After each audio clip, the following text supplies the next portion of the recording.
সভাপতি উপস্থিত উলামায়ে কেরাম, মুরব্বিয়ানে আযম, যুবক ভাই ও বন্ধুরা, পর্দার আড়ালে বসা শ্রদ্ধেয় মা-বোন, মহান রব্বুল আলামিনের দরবারে অন্তরের অন্তঃস্থল থেকে শুকর আদায় করছি, যিনি আমাদেরকে পবিত্র ঘর মসজিদে পবিত্র কালামুল্লাহ শরীফের তাফসীর ব্যাখ্যা শোনার জন্য আল্লাহ আমাদের সবাইকে সমবেত হওয়ার বসার তৌফিক দান করেছেন। আমরা সবাই কালিমাতুশ শুকর আদায় করি আলহামদুলিল্লাহ।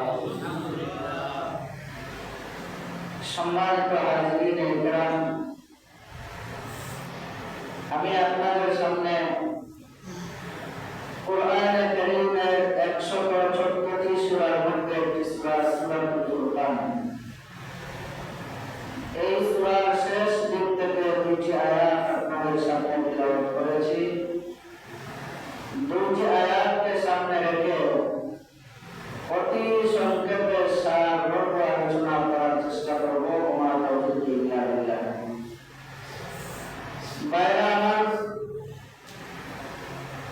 এই মাস শাবান মাস আর সামনে হলো রমজান মাস। শাবান মাস ও ইবাদতের মাস, রমজান মাস তো ইবাদতের মাস আছেই। আল্লাহ রাসূল সাল্লাল্লাহু আলাইহি সাল্লাতু ওয়া তাসলিম এই মাসেও বেশি ইবাদত করতেন। রমজান মাস ও ইবাদতের মাস, শাবান মাস রমজানের ভূমিকা, এটাও ইবাদতের মাস। এই রমজান মাস আসার পূর্বে আমাদের করণীয় কি? আগের মতো থাকলে হবে নাকি আমাদেরকে আমরা চেঞ্জ করতে হবে, পরিবর্তন করতে হবে? যেভাবে অন্যান্য মাস এবং রমজান মাস সমান নয় মর্যাদার দিক দিয়ে, ঠিক তেমনি ভাবে আমাদের হালত যদি রমজান মাসে ও অন্যান্য মাসের মতো হয়, তাহলে তো রমজানের দ্বারা আমি কি ফায়দা পেলাম, কি উপকৃত হলাম? এই দৃষ্টিকোণ থেকে আমি আপনাদের সামনে কোরআনের আয়াত তিলাওয়াত করেছি। আল্লাহ রাব্বুল আলামিন আমার তিলাওয়াতকৃত আয়াতের পূর্বে একটি আয়াতে আল্লাহ রাব্বুল আলামিন বলেছেন, যে সমস্ত বান্দা-বান্দীরা আল্লাহ রাব্বুল আলামিনের সাথে অন্য কাউকে ডাকে না এবং যারা অন্যায়ভাবে কোনো মানুষকে হত্যা করে না। 3 নম্বর, ওয়ালা ইয়াজনুন, যারা জিনা করে না। বড় 3টা পাপের কথা আল্লাহ বলেছেন। আমার তিলাওয়াতকৃত আয়াতের আগের আয়াতে আল্লাহ বড় বড় 3টা পাপের কথা বলেছেন। একটি পাপ হলো ওয়াল্লাযীনা লা ইয়াদউনা মা'আল্লাহ, যারা আল্লাহর সাথে আর কাউকে ডাকে না। 2 নম্বর, ওয়ালা ইয়াকুলুনা নাফসাল্লাতী হারামাল্লাহ, কোনো মানুষকে, কোনো রূপকে, কোনো ব্যক্তিকে অন্যায়ভাবে হত্যা করে না। 3 নম্বর ওয়ালা ইয়াজনুন, যারা জিনার মতো পাপের মধ্যে লিপ্ত হয় না।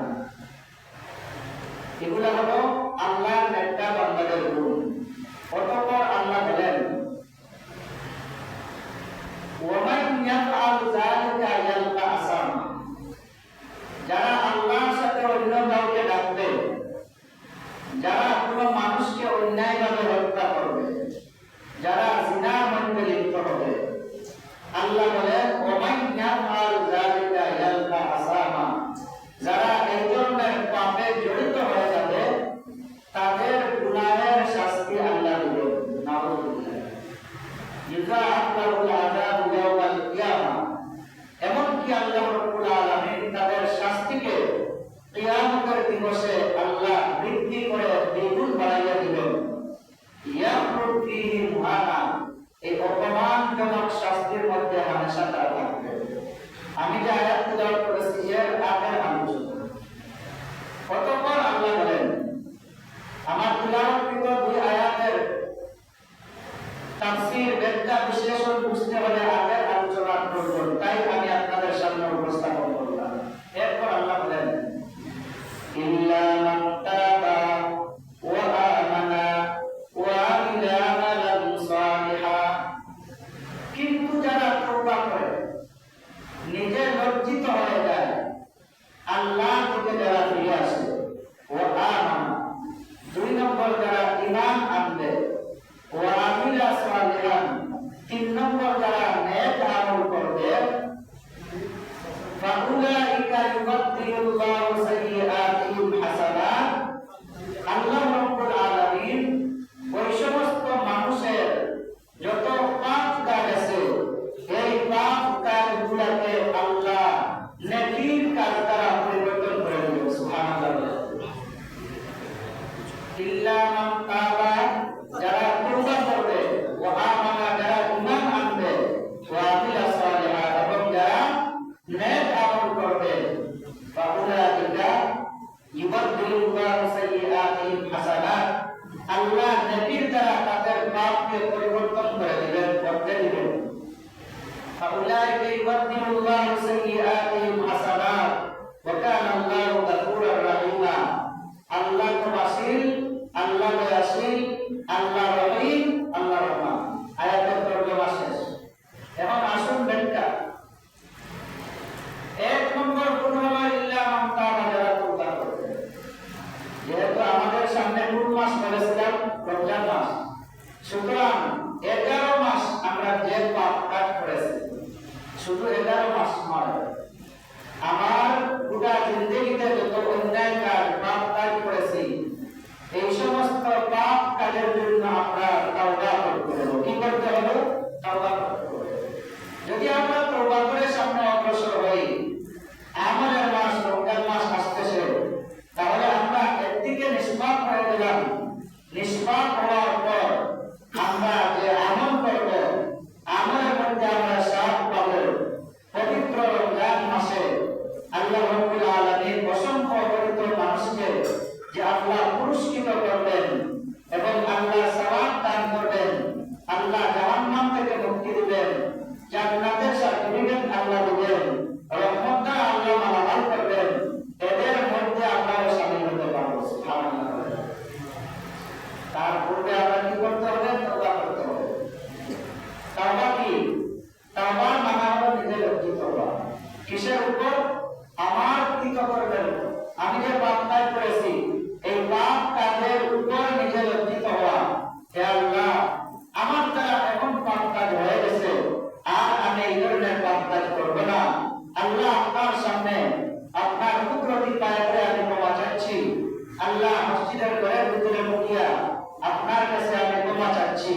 আপনি ছাড়া আমার কোনো মাবুদ নাই। আমি ছাড়া আপনার হাজারো লক্ষ কোটি কোটি বান্দা আছে, কিন্তু আমার জন্য আপনি ছাড়া আর কোনো মাবুদ নাই। সুতরাং আপনার সামনে আমি লজ্জিত, আমি গুনাহ করে ফেলেছি। হে আল্লাহ, আমাকে ক্ষমা করুন। আল্লাহ, আমাকে মাফ করুন। এটার নাম হলো তওবা।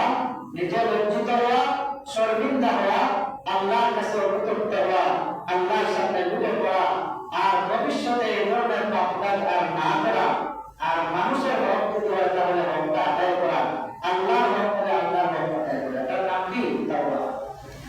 ইল্লা মান তাবা, যারা তওবা করবে।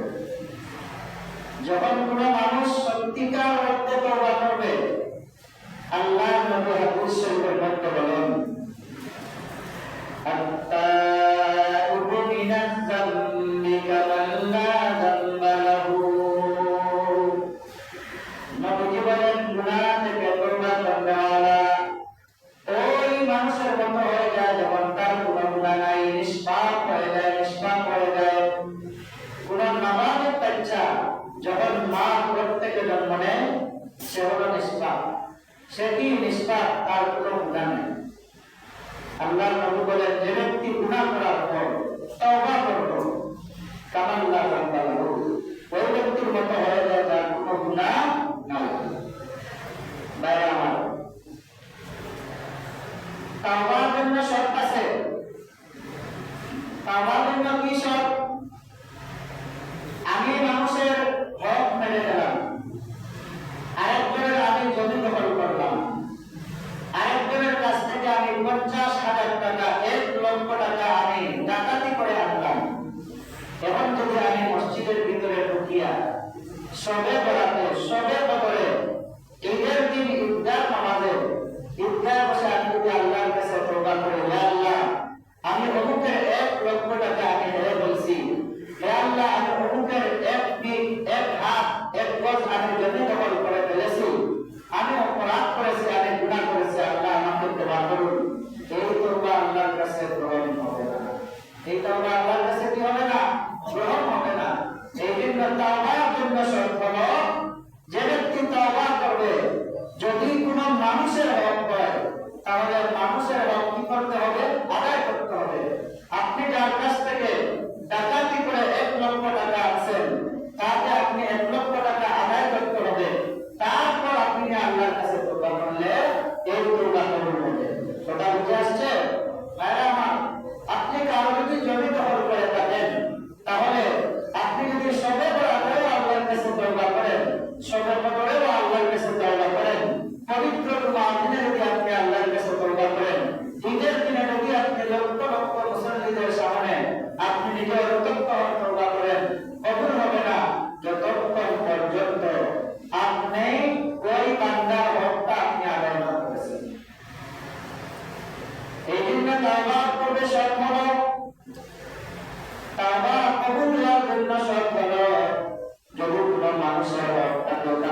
বর্ণিত আছে আল্লাহ রাব্বুল আলামিন কোন বান্দা যখন গুনাহ করে, গুনাহ করার পর আবার তওবা করে, এই তওবা দ্বারা আল্লাহ এমন ভাবে খুশি হন, এমন ভাবে আনন্দিত হন। যখন কোন বান্দা তার তাওয়াক্কুল দুনিয়া সফরের মধ্যে বাহির হয়, সফরের মধ্যে বাহির হওয়ার পর এক জায়গার মধ্যে বিশ্রাম করতেছে, বিশ্রাম করার সময় তার বাহন জন্তুটা বেঁধে রাখলো পাশে, ঘুম থেকে জাগ্রত হয়ে থেকে তার বাহন জন্তু পাশে নাই, বেটা চলে গেছে। সে বুঝতে শুরু করলো, তালাশ করা শুরু করলো। তালাশ করতে করতে কোথাও বাহন জন্তু পাচ্ছে না, কিন্তু তার পেটের মধ্যে ক্ষুধা, তার সাথে পান করার মতো কোনো পানি নাই, তার সাথে খাওয়ার মতো কোনো ভাত নাই, কোনো খাদ্য নাই, রুটি নাই। এই জন্য সে ক্লান্ত হয়ে, সে অশান্তি হয়ে, পেরেশান হয়ে, পেটের ক্ষুধায় এবং পানির পিপাসায় সে যখন বুঝতে পারলো ইতিমধ্যে আমি মারা যাব, আমার মৃত্যু সন্নিকটে, এই জন্য সে দৃঢ় বিশ্বাস তার হলো যে আমি মারা যাব। সে ভাবলো যেহেতু আমি মারা যাব, তাহলে যে জায়গার মধ্যে আমার বাহন জন্তুটা হারিয়ে গেছে, ওই জায়গার মধ্যে আমি বসবাস করি, আর সেখানে আমার মৃত্যু হয়। আল্লাহর বান্দা যে জায়গার মধ্যে বিশ্রাম করেছিলেন, যেখানে তার বাহন জন্তু হারিয়ে গিয়েছিল, ওই জায়গার মধ্যে আসলো, আসিয়া সে সেখানে আবার বিশ্রাম করলো, তার ঘুম চলে আসলো। ঘুম থেকে জাগ্রত হওয়ার পর হঠাৎ করে দেখে তার সামনে তার বাহন জন্তু আসিয়া হাজির। ওই আল্লাহর বান্দা যেভাবে খুশি হবে, যেভাবে আনন্দিত হবে, কারণ তার পাওয়ার কোনো আশা ছিল না। ওই ব্যক্তি মৃত্যুর সন্নিকটে ছিল, মরার কথা, তা সত্ত্বেও ঘুম থেকে জাগ্রত হওয়ার পর থেকে তার সামনে বাহন জন্তু হাজির। আল্লাহর বান্দা যেভাবে খুশি হবে, আনন্দিত হবে। আল্লাহ রাব্বুল আলামিন যখন কোনো বান্দা গুনাহ করার পর আবার তওবা করে, এর চেয়ে আরো বেশি আল্লাহ খুশি হন। বলেন সুবহানাল্লাহ।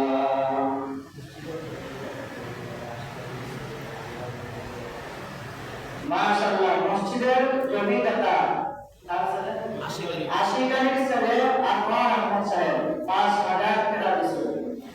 আল্লাহ সবটা কবুল করো। আয় আল্লাহ, তুমি আমার দোয়া নেওয়াজ ফরমাও। আল্লাহ ইজ্জতের জিন্দেগি নসিব ফরমাও। আয় আল্লাহ, দুনিয়া ও আখিরাত উজ্জ্বলা করে দাও। আমিন ইয়া রাব্বাল আলামিন। জনাব আব্দুল রহমান অসুস্থ 500 টাকা দিলে আল্লাহ সবটা কবুল ফরমাও। আল্লাহ তুমি আমার দোয়া নেওয়াজ ফরমাও। আয় আল্লাহ, আমার নেক মানের সুবাহ প্রার্থনা নসিব ফরমাও।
গুনাহ করার পরেও তুমি আমাকে ভুলো না, তুমি নফসের ধোঁকার মধ্যে পড়ে, শয়তানের ধোঁকার মধ্যে পড়ে তুমি গুনাহ করেছো। গুনাহ করার পর আবার আমার বান্দা আমাকে ভুলে নাই, আমার কাছে লজ্জিত হয়ে গেছে, গুনাহ করার পর আবার আমার কাছে ফিরে এসেছে। হে আমার বান্দা বান্দিরা যাও, তোমাদেরকে আমি ক্ষমার ঘোষণা করে দিলাম। সুবহানাল্লাহ। ইন্নাল্লাহা ইয়াগফিরু যুনুবা জামিআ, আল্লাহ সমস্ত গুনাহকে ক্ষমা করে দেন। এই জন্য আল্লাহর রহমতে আল্লাহর রহমতে করা, বান্দার রহমতে বান্দার রহমতে করা। এরপর যখন কোনো বান্দা আল্লাহর কাছে তওবা করে, এই তওবা করা আল্লাহ রাব্বুল আলামিন বান্দার পিছনের সব গুনাহকে আল্লাহ মাফ করে দেবেন। তো ভাইরা আমার, বনী ইসরাঈলের এক ব্যক্তির নাম হলো কিবিল নামক এক ব্যক্তি। সব ধরনের অপকর্ম আমার দেশে জড়িত ছিল, সব ধরনের অন্যায় কাজ করে ফেলেছে। ওই কিবিল নামক এক ব্যক্তির কাছে একজন মহিলা আসিয়া অভাবের মধ্যে পড়িয়া আসিয়া টাকা চাইল যে আমাকে কিছু টাকা দাও। ৬০ দিনার দিল ওই কিবিল নামক ব্যক্তি। ৬০ দিনার দিয়া বলল, দেখো শুনো, সে ভাবলো যেহেতু মহিলা আমার কাছে টাকা চাইল, এই সুযোগে আমি মহিলার সাথে অপকর্ম করতে পারবো, এটা সুবর্ণ সুযোগ। কিবিল নামক ব্যক্তি বলে, যাও আমি তোমাকে ৬০ দিনার দিব, তবে আমার শর্ত আছে। আমার শর্ত হলো তুমি আমার প্রয়োজনটা পূরণ করিয়া দিবা। ওই মহিলা যেহেতু টাকা পড়বে, অভাবের মধ্যে পড়ে মহিলারা চলে গেল। যখন সময় আসলো, অপকর্ম করার সময় যখন আসলো, তখন মহিলার ভিতরে কম্পন সৃষ্টি হইয়া গেল। এখন মহিলার ভিতরে মহিলার ভিতরে কম্পন সৃষ্টি হয়ে গেল। এখন কিবিল নামক ব্যক্তি বলে, হে মহিলা, আমি তোমাকে জবরদস্তি করি নাই, আমি তোমাকে জোরপূর্বক তোমাকে আমি রাজি করি নাই, তুমি ইচ্ছা করে রাজি করেছো। সুতরাং এখন তুমি ভয় পাও কেন, তুমি কাঁদো কেন, তার কারণ কি? মহিলা বলে, আল্লাহর বান্দা শুনে রাখো, আমার জীবনে এমন অপকর্ম মধ্যে আমি কখনো লিপ্ত হই নাই। আমি অভাবের মধ্যে পড়ে, আমি অভাবের অন্তরের মধ্যে পড়ে আমি পেরেশান হয়ে তোমার কাছে যখন আসলাম, এমন পরিস্থিতির সম্মুখীন হয়ে আমি টাকা নেওয়ার জন্য, আমার অভাবটা দূর করার জন্য আমি এমন অপকর্মের মধ্যে লিপ্ত হয়ে গেলাম। কিন্তু এই ধরনের অপকর্মের মধ্যে ইতিমধ্যে আমি কোনো অংশগ্রহণ করিনি। এই জন্য আমার ভিতরে আল্লাহর ভয়ে আমি কাঁদতেছি, আল্লাহর ভয়ে আমি কাঁদতেছি। কিবিল নামক ব্যক্তি বলে, যাও, তোমার আর ভয়ের কোনো কারণ নাই, আমি তোমাকে ৬০ দিনার দিয়ে দিলাম, এইগুলা তুমি পরিশোধ করতে হবে না, আমার সাথে অপকর্ম করা লাগবে না, তুমি আমাকে ক্ষমা করে দাও, আমিও তোমাকে মাফ করে দিলাম। আল্লাহ রাব্বুল আলামিন ওই কিবিল নামক ব্যক্তিকে ক্ষমা করে দিয়েছেন। তৎকালীন সময়ে আদত ছিল, আল্লাহর বিধান ছিল, রাত্রে বেলায় যখন কোনো মানুষ অপরাধের কারণে তওবা করে ফেলত, তখন দিনের বেলায় সকালে তার দরজার মধ্যে যদি তওবা কবুল হতো, তাহলে দরজার মধ্যে লেখা থাকতো। ওই কিবিল নামক ব্যক্তি যেহেতু অপরাধী, পাপিষ্ঠ মানুষ, এই জন্য সবাই তাকে খারাপ মনে করে, সবাই খারাপ পায়। কিন্তু ঘটনাক্রমে ওই রাত্রিতেই কিবিল নামক ব্যক্তি মারা গেছে। মারা যাওয়ার পর যখন সকাল হলো, সকাল বেলায় তার দরজার মধ্যে দেখা যায় লেখা, আল্লাহ কিবিল নামক ব্যক্তিকে মাফ করে দিয়েছেন। মানুষ আশ্চর্য হয়ে গেলেন, কি ব্যাপার, আল্লাহ কিবিল নামক ব্যক্তিকে ক্ষমা করে দিয়েছেন, তার কারণ হলো ওই কিবিল নামক ব্যক্তির ভিতরে আল্লাহর ভয় ঢুকে গেছে, সে লজ্জিত হয়ে গেছে। আর আল্লাহর ভয় মানুষের ভিতরে ঢুকা, মানুষ লজ্জিত হওয়া, এটার নাম হলো তাওবা। যখন মানুষ লজ্জিত হয়ে যায়, অনুতপ্ত হয়ে আল্লাহর কাছে ফিরে আসে, আল্লাহ রাব্বুল আলামিন তার তওবাকে কবুল করে দেন। তওবা কবুল করে আল্লাহ তাকে নিষ্পাপ বানায় দেন। সুবহানাল্লাহ। এই জন্য ভাইরা আমার, এক ব্যক্তি ৯৯টা খুন করেছিল, ৯৯টা খুন করার পর তার ভিতরে আল্লাহর ভয় ঢুকে গেল। আল্লাহর ভয় ঢুকলো যে আমি ৯৯টা খুন করার পরে আমি মাফি পাইব কিনা। এই জন্য সে রাস্তায় বের করলো। একজন আলিম, ওনার মাস্তানা সাহেব জানা নাই, ওই আলিমকে জিজ্ঞাসা করলো, আমি ৯৯টা খুনের আসামি, আমার মাফির কোনো রাস্তা আছে কিনা, তুমি বলে দাও। ওই ব্যক্তি বলল, না, তোমার মাফির কোনো রাস্তা নাই, তুমি তো ধ্বংস হয়ে গেলা। ৯৯টা খুন করার পরে তুমি কিভাবে রেহাই পাইবা, মুক্তি পাইবা? ওই ব্যক্তি বলল, যেহেতু আমার মাফির কোনো রাস্তা নাই, সুতরাং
দিয়েছিলাম, এখনো সে পাপী, এখনো সে 100 মামলার আসামি, 100 গুণের আসামি। সুতরাং আমরা জাহান্নামের ফেরেশতারা তার জান নিব। আল্লাহর পক্ষ থেকে একজন ফেরেশতা সে সমাধান দিলেন, যেই রাস্তাটা খাটো হবে, যেই রাস্তাটা অল্প হবে, সেটা কর্তব্য হবে। দেখা যায় যে জায়গার মধ্যে উনি তাওবার জন্য নিজের ইসলামের জন্য যাচ্ছেন, ওই জায়গাটা অল্প। তখন সমাধান হলো যে এই জায়গাটা অল্প, তখন রহমতের ফেরেশতারা, জান্নাতের ফেরেশতারা তার জান নিয়ে নেবেন। অর্থাৎ এই ব্যক্তির তাওবা আল্লাহর কাছে কবুল হয়ে গেছে, সেখানে যাওয়া লাগবে না। কারণ নিজে লজ্জিত হওয়া, নিজে অনুতপ্ত হওয়া, নিজে শর্মিন্দা হওয়া, নিজে আল্লাহর কাছে লজ্জিত হওয়া, এটার নাম হলো তাওবা। আল্লাহর বান্দার ভিতরে আল্লাহর বরকত পেয়েছে, যেহেতু যারা বরকত পেতে পারে নাই, গেলে নিশ্চিত সেখানে গেছে তাওবা করবে, নিশ্চিতের মধ্যে কোনো সন্দেহ নাই, সেখানে গেছে ইসলাম করে দেবে। এর উপর ভিত্তি করে আল্লাহ রাব্বুল আলামিন বান্দাকে মাফ করে দিয়েছে, ওই ব্যক্তিকে জান্নাতি বানায়া দিয়েছে। সুবহানাল্লাহ। এই জন্য ভাই আমরা বলতেছিলাম ইল্লা মান তাবা। এখন আসুন 2 নম্বর অংশে।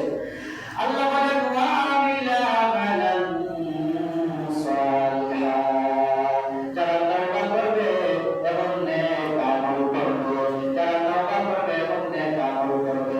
যেহেতু আমাদের সামনে রমজান মাস, এই জন্য মিশরের গুনাহ করতে আমাদেরকে এই মুহূর্তে তাওবা করতে হবে, আর দেরি করা যাবে না।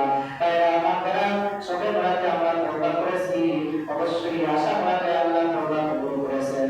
এরকম আমরা আছি সবে বরাতে আমরা তাওবা করে নাই, কিন্তু অনেকে আমরা আছি এরকম হতে পারে তাওবা করেছি কিন্তু মানুষের হক আমরা আদায় করি নাই, তাওবা করেছি কিন্তু আমাদের কাজা আদায় করি নাই, তাওবা করেছি কিন্তু আমরা হক আমরা আদায় করি নাই, এই তাওবা কবুল হবে না। এখন যেহেতু আমরা জানলাম আল্লাহর হক আদায় করার পর তাওবা কবুল হবে, আল্লাহর হক আদায় করার পর তাওবা কবুল হবে, মানুষের হক আদায় না করলে তাওবা করলে তাওবা কবুল হবে না। এই জন্য এই মুহূর্তে যদি আল্লাহর হক তাহলে সেটা আদায় করিয়া, আল্লাহর হক তাহলে সেটা আদায় করিয়া তাওবা করিয়া ইসলাম করবে, সংশোধন হতে হবে। আর সংশোধন হইয়া এই মুহূর্তেই আমাদেরকে ইবাদত মনে যেতে হবে। আর রমজান মাস আসলে ইবাদতের মাত্রাটা আরো বাড়াইয়া দিতে হবে। সবাই বলে ইনশাআল্লাহ। ভাইরা আমার, আল্লাহ বলেন ইল্লা মান তাবা ওয়া আমানা ওয়া আমিলা আমালান সালিহা, যে ব্যক্তি ঈমান আনবে, ঈমান আনার পর নেক আমল করবে, ঈমান আনার পর নেক আমল করবে, এই সমস্ত মানুষের আল্লাহ রাব্বুল আলামিন গুনাহগুলো ছিল গুনাহ, এই সমস্ত গুনাহকে আল্লাহ নেকির দ্বারা পরিবর্তন করে দিবেন। সুবহানাল্লাহ। এই 2 নম্বর কাজ হলো ঈমান আনা, আর ঈমান আনার পর নেক আমল করা। ঈমান আনার পর কি করা? নেক আমল করা। আর এটা হলো মুক্তির রাস্তা। জাহান্নাম থেকে মুক্তি পেতে হলে ঈমান লাগবে, জাহান্নাম থেকে চিরস্থায়ী জাহান্নাম থেকে মুক্তি পেতে হলে ঈমানের সাথে নেক আমল লাগবে। কি লাগবে? ঈমানের সাথে নেক আমল লাগবে। জাহান্নাম থেকে, আল্লাহর শাস্তি থেকে মুক্তি পেতে হলে ঈমান আনা লাগবে, ঈমান আনার সাথে সাথে নেক আমল করা লাগবে। এই সমস্ত বান্দারা দিয়ে তাওবা করার পর ঈমান আনবে, যারা ঈমান আনবে, ঈমানদার নেক আমল করবে, আল্লাহ রাব্বুল আলামিন তাদেরকে জাহান্নাম থেকে মুক্তি দান করবেন, আল্লাহ রাব্বুল আলামিন তাদেরকে জান্নাতি বানাইবে, আল্লাহ রাব্বুল আলামিন তাদের মর্যাদা বৃদ্ধি করিয়া দিবেন। এই জন্য ঈমান ছাড়া মুক্তি পাওয়া যাবে না। ঈমান ছাড়া মুক্তি পাওয়া যাবে না। ইব্রাহিম আলাইহিস সালাতু ওয়াস সালাম বিশিষ্ট নবী, ইব্রাহিম খলিলুল্লাহ আল্লাহর বন্ধু, ইব্রাহিম আলাইহিস সালাম নবী হওয়ার পরেও উনার পিতা কাফির ছিলেন, উনার পিতা কাফির ছিলেন। ইব্রাহিম আলাইহিস সালামের দাওয়াত কবুল করেন নাই, উনি মুসলমান হন নাই, কাফির অবস্থায় ইব্রাহিম আলাইহিস সালামের পিতা মারা গেছেন। কিয়ামতের দিন ইব্রাহিম আলাইহিস সালাতু ওয়াস সালাম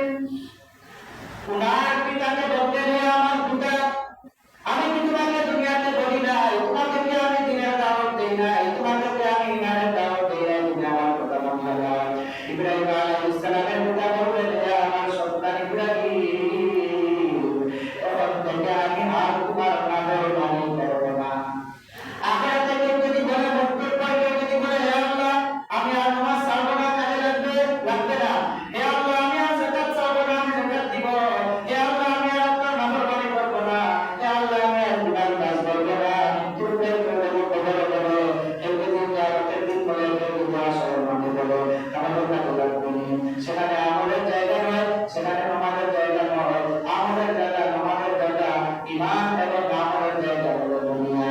এই দুনিয়াতে যারা ঈমান আমলে আমল করবে পরকালে তারা শান্তি পাবে, পরকালে চিরস্থায়ী জান্নাতে ঢুকবে, পরকালে জাহান্নাম থেকে মুক্তি পাবে। এই জন্য ইব্রাহিম আলাইহিস সালামের পিতা সেদিন বলবেন, আমি আর তোমার নাফরমানি করব না। কি বলবেন? আমি আর তোমার নাফরমানি করব না। ইব্রাহিম আলাইহিস সালাম আল্লাহ রাব্বুল আলামিনকে বলবেন, পরওয়ারদিগার, আপনি বলেছেন আমাকে বেইজ্জতি করবেন না, আমাকে অপমান করবেন না, আর আমার সাথে আমার পিতা জাহান্নামের আগুনের মধ্যে জ্বলবে। এর মতো অপমান, অসম্মানী, অমর্যাদা হতে পারে না। হে আল্লাহ, আপনার কাছে আমি সুপারিশ করতেছি, আমার পিতাকে আপনি ক্ষমা করে দিন। আল্লাহ রাব্বুল আলামিন বলবেন, হে ইব্রাহিম, আমার জান্নাত কাফিরদের উপর হারাম। যেহেতু তোমার পিতা কাফির, কাফির হালতে যিনি মারা যায়, কাফিরের হালতে যিনি মারা যায় তার উপর জান্নাত হারাম। কোন মানুষ যদি কাফির থাকে আর দুনিয়াতে থাকা অবস্থায় সে যদি ঈমানদার হয়ে যায়, তাহলে ঈমানের কারণে সে জান্নাতে যাবে, ঈমানের কারণে সে জান্নাতে যাবে। বুখারী শরীফের হাদিস, মুসলিম শরীফের হাদিস, আল্লাহ রাসূল সাল্লাল্লাহু আলাইহি ওয়াসাল্লাম বলেন, মান ক্বালা লা ইলাহা ইল্লাল্লাহু দাখালাল জান্নাহ।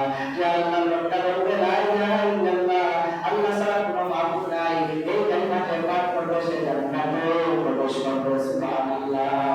৮০ বছরের কাফির, ৮৫ বছরের কাফির, ৯০ ১০০ বছরের কাফির নিজের পিছনে গুনাহের উপর অনুতপ্ত হয়ে, লজ্জিত হয়ে, আল্লাহর ভয়ে এবং আল্লাহর ভয়ে জাহান্নামের আগুন থেকে বাঁচার জন্য যদি কোনো কাফির যদি কলিমা পড়ে, লা ইলাহা ইল্লাল্লাহ যদি পড়ে, আর দুনিয়াতে যদি পড়ে অশুদ্ধি হয়ে যায়, ঈমান আনার পর যদি ওয়া ইলা আমাল সালিহানে আমল করে, তাহলে ৮০ বছরের কাফির হওয়া সত্ত্বেও, ৯০ বছরের কাফির হওয়া সত্ত্বেও কলিমা পাঠ করার কারণে, তাওবা করার কারণে আল্লাহ রাব্বুল আলামিন তার পিছনের সমস্ত গুনাহকে আল্লাহ ক্ষমা করে দেবেন। সুবহানাল্লাহ। তো ভাইরা আমার, এই দিন ইব্রাহিম আলাইহিস সালাতু ওয়াস তাসলিমের পিতাকে আল্লাহ ক্ষমা করবেন না, আল্লাহ জান্নাতে দিবেন না। ইব্রাহিম বলবেন, আমার পিতাকে জান্নাতে দিয়ে দাও। আল্লাহ বলবেন, কাফিরদের উপর জান্নাত হারাম। কাফিরদের উপর কি জান্নাত হারাম? যেহেতু তোমার পিতা কাফির, সুতরাং তোমার পিতাকে জান্নাতে দেওয়া যাবে না। এই জন্য বোঝা গেল মুক্তির রাস্তা হলো ঈমান। মুক্তির রাস্তা কি? ঈমান। মুক্তির রাস্তা হলো ঈমান। ঈমানের পর নেক আমল করা। যারা ঈমানের পর নেক আমল করবে, নেক আমলের দ্বারা আল্লাহ রাব্বুল আলামিন মর্যাদা বাড়াইয়া দিয়ে দিবেন। ঈমানের দ্বারা আল্লাহ রাব্বুল আলামিন জাহান্নাম থেকে মুক্তি দিবেন। নেক আমলের দ্বারা আল্লাহ রাব্বুল আলামিন মর্যাদা বাড়াইয়া দিয়ে দিবেন। সুবহানাল্লাহ। কোন মানুষ যদি কালিমা পাঠ করার পর নেক আমল না করে, কালিমা পাঠ করার কারণে ১০০ মাসে জান্নাতে যাবে, নেক আমল না করার কারণে, গুনাহ কাজ করার কারণে সে জাহান্নামে চলে যাবে। ঈমান থাকার কারণে ১০০ মাসে জান্নাতে ঢুকবে। কিন্তু আল্লাহর বান্দা যখন ঈমান আনার পর নেক আমল সাথে করবে, নেক আমলের দ্বারা আল্লাহ রাব্বুল আলামিন তার মর্যাদা বাড়াইয়া দিবেন। সুবহানাল্লাহ। আল্লাহ আমাদের বিশিষ্ট সাহাবী হযরত সাদ ইবনে মুআয রাদিয়াল্লাহু তাআলা আনহু ঈমান আনছে, ঈমান আনার পর নেক আমল করেছেন, আল্লাহ রাব্বুল আলামিন মর্যাদা বাড়াইয়া দিয়েছেন। কেমন মর্যাদা? হযরত সাদ ইবনে মুআয রাদিয়াল্লাহু তাআলা আনহু মারা গেছেন।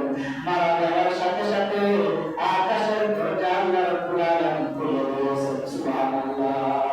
মারা যাওয়ার সাথে সাথে সাদ ইবনে মুআয রাদিয়াল্লাহু তাআলা আনহু জানাজার মধ্যে আকাশ থেকে ৭০,০০০ ফেরেশতা অংশগ্রহণ করেছেন। বলেন সুবহানাল্লাহ। এই সাদ ইবনে মুআয রাদিয়াল্লাহু তাআলা আনহু ইন্তিকালের কারণে হাদিসের মধ্যে আসে, ইনতাজালাহু আরশুর রহমান, আল্লাহর আরশের কম্পন সৃষ্টি হয়ে গেছে। সুবহানাল্লাহ। কিসের কারণে মর্যাদা? ঈমান এবং আমলের দ্বারা সাদ ইবনে মুআয রাদিয়াল্লাহু আনহু মর্যাদা আল্লাহ বাড়াইয়া দিয়েছেন। সুবহানাল্লাহ। তো ভাইরা আমার, বন্ধুরা আমার, আল্লাহর নবী সাদ ইবনে মুআযকে যখন দাফন দেওয়ার পর সাব্বাহা রাসূলুল্লাহ সাল্লাল্লাহু আলাইহি ওয়াসাল্লাম, আল্লাহর নবী দাফন করার পর সাদ ইবনে মুআয রাদিয়াল্লাহু তাআলা আনহু কবরের পাশে দাঁড়াইয়া লম্বা সময় তাসবিহ পাঠ করেছেন। লম্বা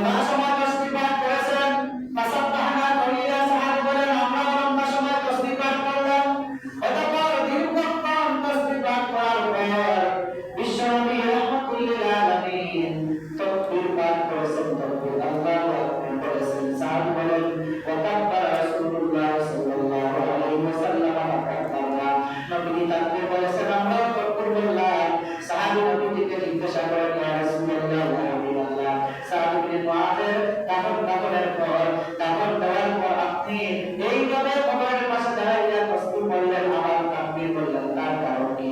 এরকম তো আমরা কখনো দেখলাম না।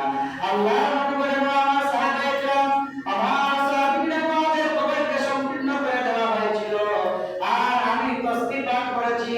তাসবিহ পাঠ করার কারণে আল্লাহ রাব্বুল আলামিন ওনার কবরকে প্রশস্ত করে দিয়েছেন। যখন আমি নবী জানতে পারলাম যে কবর প্রশস্ত হয়ে গেছে, শেষে আমি তাকবীর পাঠ করেছি, সুবহানাল্লাহ। এই সাহাব ইবনে মুআয রাদিয়াল্লাহু আনহু ঈমান এবং নেক আমলের দ্বারা আল্লাহ রাব্বুল আলামিন এমন কথা বাড়িয়ে দিয়েছেন, ৭০,০০০ ফেরেশতা জানাজার নামাজে প্রস্তুত হয়ে গেছে, সুবহানাল্লাহ। ভাইরা আমার, বন্ধুরা আমার, হযরত আবু যর রাদিয়াল্লাহু তাআলা আনহু নবীর কাছে তাশরীফ আনলেন। এক সময় জিবরীল আমিন আলাইহিস সালাতু ওয়াস তাসলিম আকাশ থেকে আসলেন, নবীকে বললেন, ইয়া রাসূলুল্লাহ, ইয়া হাবিবাল্লাহ, আপনার কাছে সাদ ইবনে মুআয, আপনার কাছে আবু যর রাদিয়াল্লাহু আনহু তাশরীফ এনেছেন। আল্লাহর নবী বলেন, ও জিবরাইল, আমার সাদ ইবনে মুআযকে আপনি কিভাবে চিনেন? আকাশের ফেরেশতারা আমার আবু যর গিফারীকে আকাশের ফেরেশতারা কিভাবে চিনেন? আমার আবু যর গিফারীকে তুমি কিভাবে চিনো? জিবরাইল বলেন, ইয়া রাসূলুল্লাহ, ইয়া হাবিবাল্লাহ, আপনার আবু যর গিফারীর মধ্যে দুইটা আমল আছে, দুইটা আমল আছে, দুইটা। তার মধ্যে এক নম্বর আমল হলো, ইয়া রাসূলুল্লাহ, আবু যর গিফারী যখন আপনার মজলিসে বসেন তখন নিজেকে ছোট মনে করেন। নিজেকে কি মনে করেন? ছোট মনে করেন। নিজেকে ছোট মনে করেন, তাওয়াযু অবলম্বন করেন, বিনয়ী এখতিয়ার করেন, বিনয়ী। তাওয়াযু হলো আরবি শব্দ, হাদিসের এর অর্থ হলো নিজেকে ছোট মনে করা। দুই নম্বর আমল হলো, আপনার আবু যর গিফারীর মধ্যে দুই নম্বর আমল হলো, উনি সূরা ইখলাসকে ভালোবাসেন, আল্লাহ সূরা ইখলাসকে ভালোবাসেন। এই দুইটা আমলের দ্বারা আবু যর গিফারী রাদিয়াল্লাহু তাআলা আল্লাহ রাব্বুল আলামিন এমন ভাবে মর্যাদা বাড়িয়ে দিয়েছেন, আল্লাহ রাব্বুল আলামিন এমন ভাবে মর্যাদা বাড়িয়ে দিয়েছেন, আকাশের ফেরেশতারা আবু যর গিফারীকে চিনে, জিবরীল আমিন আলাইহিস সালাম আবু যর গিফারীকে চিনে, সুবহানাল্লাহ।